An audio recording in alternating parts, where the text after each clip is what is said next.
এই বিড়ালকে কখনো আপনারা কষ্ট দিবেন না, বিড়ালকে আদর করবেন, বিড়ালকে ভালো মতো পোষবেন। বিড়াল যদি কোনো জাতির জন্য দোয়া করে, কোনো গৃহস্থর জন্য দোয়া করে, ওই সংসারের মধ্যে উন্নতি শুরু হয়ে যায়।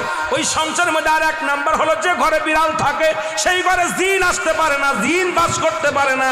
আর একটা ঘোষণা শুনেন, নবীজি বলে গেছেন, যে ঘরের মধ্যে বিড়াল ছানা বাস করে ওই ঘরের মধ্যে জিন জাতি প্রবেশ করতে পারে না। তাহলে ছোট ছোট মাসুম বাচ্চাগুলো যে ঘরের মধ্যে থাকে, মুসলমান অনেক সময় জিনের আশ্রয় পড়ে যায়, অনেক সময় জিনে আসর করে, ওই ঘরের মধ্যে জিনে আসর করে।